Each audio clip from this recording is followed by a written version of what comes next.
Genesis chapter 22. Sometime later, God put Abraham to the test. He said to him, "Abraham." "Here I am," Abraham replied. Then God said, "Take your son, your only son. He is the one you love.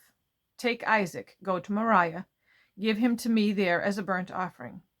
Sacrifice him on one of the mountains I will tell you about." Early the next morning, Abraham got up. He put a saddle on his donkey. He took 2 of his servants and his son Isaac with him. He cut enough wood for the burnt offering. Then he started out for the place God had told him about. On the 3rd day, Abraham looked up.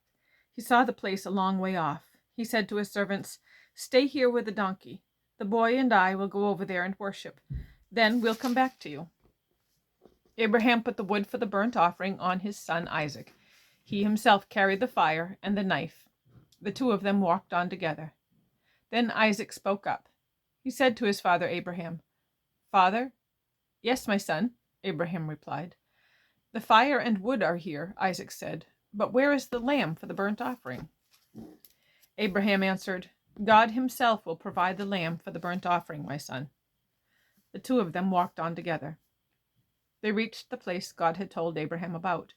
There Abraham built an altar. He arranged the wood on it. He tied up his son Isaac. He placed him on the altar on top of the wood. Then he reached out his hand. He took the knife to kill his son. But the angel of the Lord called out to him from heaven. He said, "Abraham, Abraham." "Here I am," Abraham replied. "Do not lay a hand on the boy," he said. "Do not do anything to him. Now I know that you have respect for God. You have not held back from me your son, your only son." Abraham looked up. There in a bush he saw a ram. It was caught by its horns. He went over and took the ram. He sacrificed it as a burnt offering instead of his son. So Abraham named that place, "The Lord will provide."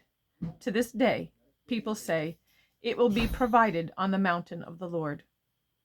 The angel of the Lord called out to Abraham from heaven a second time. He said, "I am taking an oath in my own name. I will bless you because of what you have done, announces the Lord.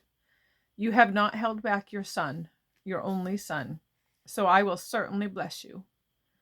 I will make your children after you as many as the stars in the sky. I will make them as many as the grains of sand on the seashore.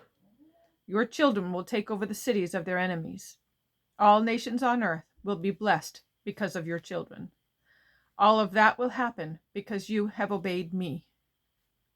Then Abraham returned to his servants. They started out together for Beersheba, and Abraham stayed in Beersheba. Sometime later, Abraham was told, "Milcah has become a mother. She has had sons by your brother Nahor. Uz was born first, then came his brother Buz. Next came Kemuel, the father of Aram. The other sons are Kesed, Hasso, Pildash, Jidlaph, and Bethuel. Bethuel became the father of Rebekah. Milcah had the 8 sons by Abraham's brother Nahor. Nahor had a concubine named Reumah. She also had sons. They were Tebah, Gehim, Tehash, and Makkah.